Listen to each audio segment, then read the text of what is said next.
UGC में बड़ी आग है और इस आग की तपिश को देश की सबसे बड़ी अदालत ने कुछ कम करने की आज कोशिश की। कल तक जो लोग अनशन पर थे, आज वो मुंह मीठा कर रहे थे। मिठाइयां बांटी जा रही है।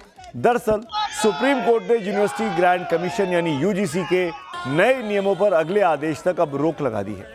Chief justice of India Suryakant और जस्टिस जयमाला बागची की बेंच ने नए नियमों के खिलाफ दाखिल याचिकाओं पर सुनवाई के दौरान 8 बड़ी बातें आज कही हैं। सबसे पहले आप इनको जान लीजिए। 13 जनवरी के यूजीसी के नए नियम पर रोक रहेगी। अगले आदेश तक यूजीसी के 2012 वाले नियम ही लागू होंगे। कोर्ट ने कहा कि यह कोई बहुत बड़ा संवैधानिक मामला नहीं है। चौथी बात, नियमों का दुरुपयोग हो सकता है। पांचवी बात, भेदभाव की परिभाषा और समावेशी होनी चाहिए। 2026 रेगुलेशन की भाषा अस्पष्ट है। जाति संबंधी नियम क्लियर नहीं है। एक्सपर्ट नए नियम की भाषा स्पष्ट करे।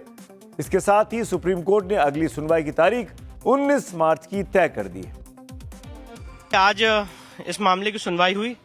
राहुल देवान की तरफ से याचिका दायर की गई थी। संजय दीक्षित, अनुभव पांडे, रूबल पटलिया और भी लोगों ने याचिका दायर की थी और हमारी मांग थी कि जो इसमें कास्ट बेस्ड डिस्क्रिमिनेशन की परिभाषा है वो सोसाइटी को और डिवाइड करेगी और इसीलिए आज माननीय सुप्रीम कोर्ट ने सारे पक्षों को सुनने के बाद सॉलिसिटर जनरल को सुनने के बाद आज इस रेगुलेशन पर रोक लगाई।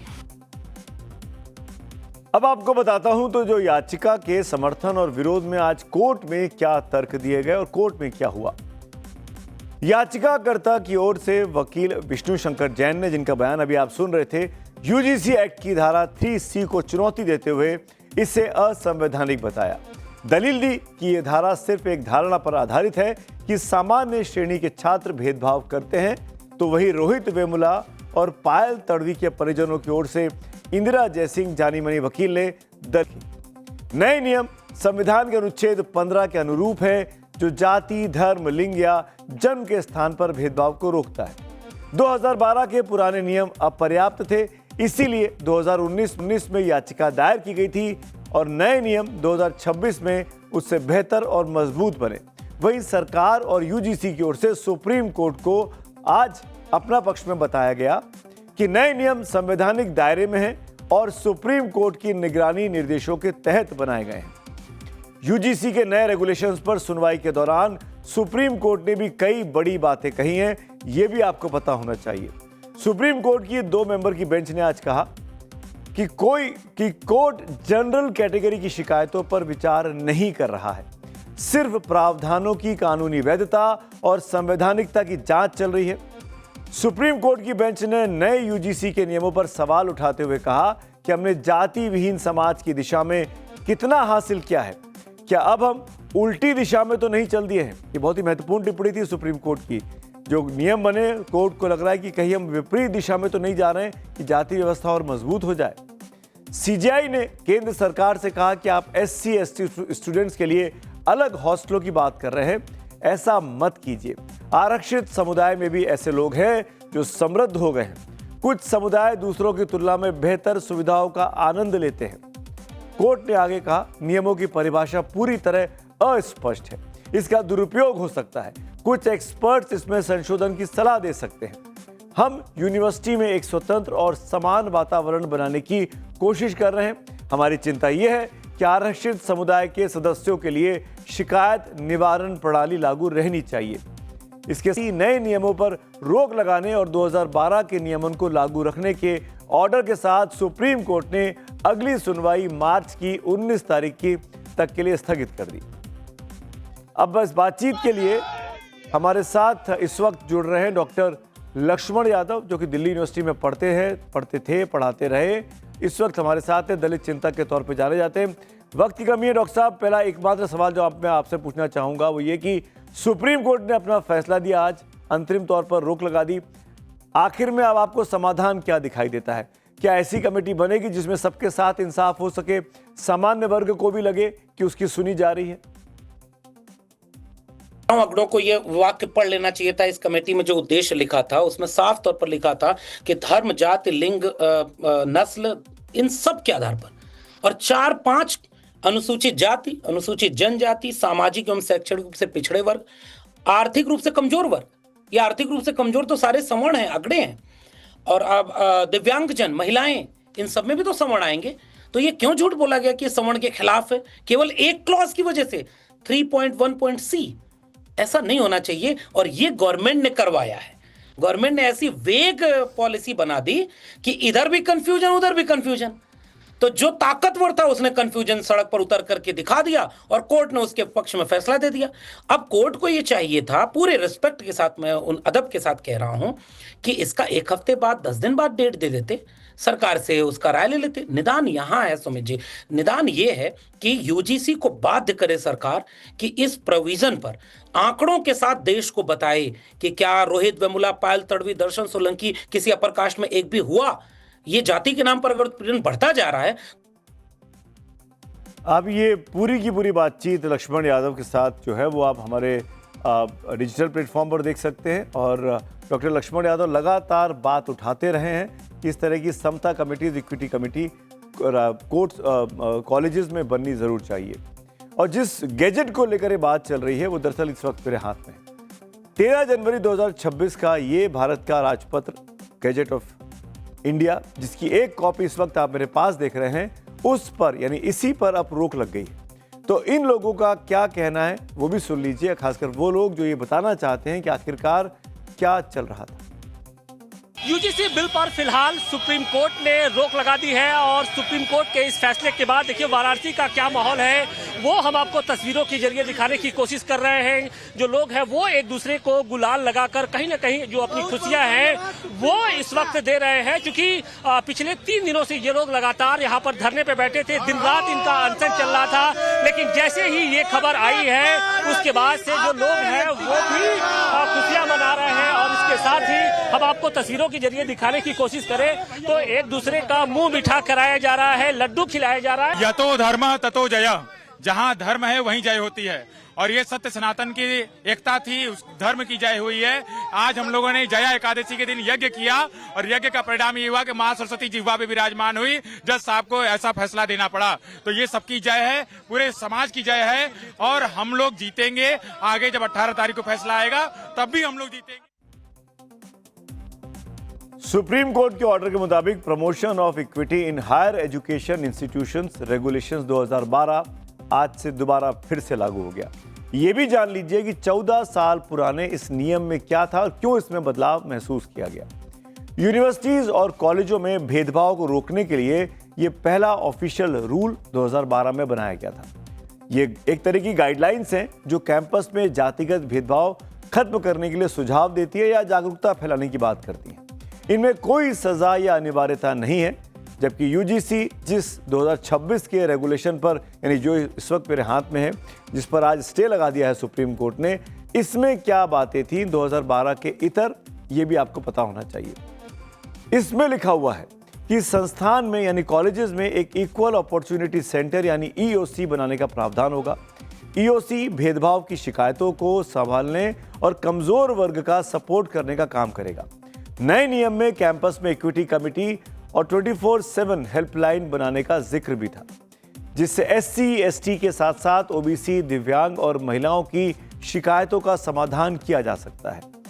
2012 के रेगुलेशन में ओबीसी का जिक्र नहीं था, लेकिन 2026 में जो रेगुलेशन आया, जो कानून बना, जो लागू हुआ नियमन, उसमें ओबीसी वर्ग को शामिल कर लिया गया, और ये विवाद की एक बहुत बड़ी वजह बना।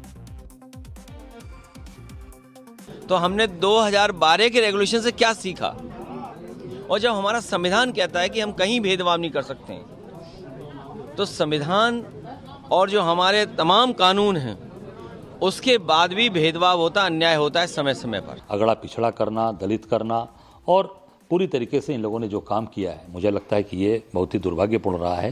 ये देश सबका है, सबके एक समानता है इस देश के अंदर, और कानून ऐसा बने जो सबको एक समानता के साथ में देखे, चाहे वो अगड़ी जात के हों, चाहे पिछड़ी जात के हों, चाहे दलित हों, चाहे मुस्लिम हों, सबके लिए एक समानता का कानून होना चाहिए। निश्चित तौर से माननीय सर्वोच्च न्यायालय को मैं धन्यवाद ज्ञापित करूंगा। देखना उसमें क्या है, देश की सर्वोच्च अदालत ने फैसला दिया, रामलला का भव्य मंदिर बन गया। देश की सर्वोच्च अदालत का जो भी आदेश होगा वो तो खुशी की बात है। सुप्रीम कोर्ट के फैसले पर बीजेपी, कांग्रेस और समाजवादी पार्टी के बड़े नेताओं के रिएक्शन पर आपको ज्यादा हैरानी नहीं हुई होगी। लेकिन इस मुद्दे पर बीएसपी चीफ मायावती ने जो आज पोस्ट किया उससे शायद आपको हैरानी हो सकती है। कल तक यूजीसी ने नए नियम का विरोध मायावती कर रही थी। सुप्रीम कोर्ट के फैसले के बाद सोशल मीडिया प्लेटफॉर्म एक्स पर आज मायावती ने क्या लिखा है। वो लिखती हैं कि यूजीसी द्वारा देश के सरकारी और निजी विश्वविद्यालयों में जातिवादी घटनाओं को रोकने के लिए जो नए नियम लागू किए गए हैं, जिससे सामाजिक तनाव का वातावरण पैदा हो गया है, ऐसे वर्तमान हालात के मद्देनजर रखते हुए माननीय सुप्रीम कोर्ट का यूजीसी के नए नियम पर रोक लगाने का आज का फैसला उचित है। जबकि देश में इस मामले में सामाजिक तनाव का वातावरण पैदा ही नहीं होता अगर यूजीसी नए नियम को लागू करने से पहले सभी पक्ष को विश्वास में ले लेती और जांच कमेटी में भी अपर कास्ट समाज को नेचुरल जस्टिस के तहत उचित प्रतिनिधित्व दे देती। यानी मायावती अब अपने कल की बात से थोड़ी सी बदली नजर आ रही है। इस बीच इस विवाद में बार बार चर्चा के केंद्र में जो नाम रहा वो था कांग्रेस के सांसद दिग्विजय सिंह का। दिग्विजय सिंह उसी 30 सदस्यीय संसदीय कमेटी के चेयरमैन थे जिसकी सिफारिशों पर यूजीसी ने नए नियमन ड्राफ्ट में ओबीसी वाला एंगल जोड़ दिया था। दिग्विजय सिंह ने आज सोशल मीडिया पर यानी प्लेटफॉर्म एक्स पर एक लंबा चौड़ा पोस्ट किया है। आपको बता देते हैं कि उसमें उन्होंने अपनी सफाई में क्या कहा है। वैसे एक बात और पता होनी चाहिए आपको, दिग्विजय सिंह अमूमन हिंदी में अपनी बातचीत रखते हैं, हिंदी में ट्वीट्स करते हैं, लेकिन इस पेचीदा मुद्दे पर वो अंग्रेजी में पोस्ट लिखते हैं। खैर, हम आपको हिंदी में इस पोस्ट के बारे में बता देते हैं। क्या लिखते हैं दिग्विजय सिंह अपनी सफाई में? वो लिखते हैं कि फरवरी 2025 में सुप्रीम कोर्ट की पहल और पायल तड़वी और रोहित बेमुला की माताओं के मांगों के बाद माता की मांग के बाद मोदी सरकार, इसमें वो मोदी सरकार लेते हैं, इसे बड़े इंटरेस्टिंग है। यहाँ केंद्र सरकार ही लिखते हैं, वो कहते हैं मोदी सरकार ने और यूजीसी ने एक ड्राफ्ट इक्विटी रेगुलेशंस जारी किए थे। इसके बाद दिसंबर 2025 में शिक्षा पर संसद की स्थायी समिति ने इन ड्राफ्ट नियमों की समीक्षा की और सर्वसम्मति से रिपोर्ट को एडॉप्ट कर लिया। इसके साथ ही समिति ने ओबीसी वर्ग को जाति आधारित भेदभाव की परिभाषा में शामिल करने का सुझाव दिया और यह सुझाव सर्वसम्मति से लिया गया। दिग्विजय सिंह के मुताबिक संसदीय समिति की सिफारिशों के 2 अहम बिंदुओं को यूजीसी ने और केंद्र सरकार ने नजरअंदाज भी किया। ओबीसी वाली बात तो मान ली, लेकिन 2 पॉइंट्स को छोड़ दिया। नए रेगुलेशंस को लेकर जनरल कैटेगरी के छात्रों की ओर जो विरोध किया जा रहा है, उसकी 2 बड़ी वजह भी यही बताई गई है। पहला, ड्राफ्ट में मौजूद फर्जी शिकायतों पर दंड के प्रावधान को अंतिम नियमों से क्यों हटाया गया, यह इस पर छात्र प्रोटेस्ट कर रहे थे। और दूसरी बात, जातिगत भेदभाव के शिकार वर्गों की सूची में जनरल कैटेगरी का उल्लेख नहीं होना, जिस वजह से सामान्य वर्ग के छात्र गुस्से में थे, प्रोटेस्ट कर रहे थे और आज विजयी महसूस कर रहे हैं। तो इन सब के बीच में यह भी पता होना चाहिए आपको कि आखिर में दिग्विजय सिंह ने लिखा कि इसका समाधान यूजीसी और शिक्षा मंत्रालय के हाथ में है। देश के शिक्षा मंत्री और धर्मेंद्र प्रधान 2 दिन पहले ही छात्रों को भरोसा में लेने की कोशिश कर रहे थे, लेकिन मामला जैसे लग रहा था बीते 2 दिनों से कि हाथ से फिसलता जा रहा है। लेकिन आज सुप्रीम कोर्ट ने नए नियम पर स्टे लगाकर एक तरीके से केंद्र सरकार को, मोदी सरकार को राहत दे दी है। 2 महीने बाद पश्चिम बंगाल चुनाव है, तमिलनाडु में चुनाव है, केरल में चुनाव है, उसके बाद अगले साल उत्तर प्रदेश में चुनाव है। बीजेपी की मुश्किलें इन चुनावों में बढ़ सकती थी, जैसा कि प्रोटेस्ट बड़ा विकराल रूप लेता जा रहा था। यूजीसी के नए नियमन को लेकर यूपी में अब ज्यादा नाराजगी दिखी। सिटी मजिस्ट्रेट अलंकार अग्निहोत्री का इस्तीफा हुआ, अपने आप को याद होगा, इस गुस्से ने आग में घी में डालने का काम किया। और कल बीजेपी के बड़े नेता रहे यूपी के और गवर्नर भी रहे कलराज मिश्र, जो अब किसी पद पे नहीं है, वो भी खुलकर छात्रों के समर्थन में आ गए थे, सामान्य वर्ग की पैरोकारी करने लगे थे। ये जो नई गाइडलाइन आई है यूजीसी की तरफ से, वह पूर्णतः असंवैधानिक है, इसको वापस लेना चाहिए। अब इसमें ओबीसी को भी जोड़ा गया है। हमारा कहना है कि इसमें अलग अलग जाति के आधार पर करना ठीक नहीं होगा। सभी लोगों को इसमें अधिकार देना चाहिए कि जिसके साथ भी भेदभाव हो रहा है वो शिकायत कर सके। झूठी शिकायतों पर दंडात्मक कार्रवाई होनी चाहिए, ये हमारा कहना है। तो ये जो भारत का राजपत्र है, गैजेट ऑफ इंडिया, फिलहाल के लिए ठंडे बस्ते में चला गया, लेकिन टाइम्स नाउ नवभारत पर लगातार हम कवरेज करके दोनों पक्षों को सुना रहे हैं। दोनों पक्षों के तर्कों में दम नजर आता है। अब सरकार को, यूजीसी को, शिक्षा मंत्रालय को तय करना है कि आखिरकार सभी लोगों के बीच कॉलेज यूनिवर्सिटीज़ में समानता बनी रहे, भेदभाव ना हो। उसके लिए कोई ऐसा रास्ता निकालें कि जो एट्रोसिटीज़ होती हैं, जो जातियाँ होती हैं, जो डिस्क्रिमिनेशन होता है, वो पूरी तरीके से विराम उस पर लग सके।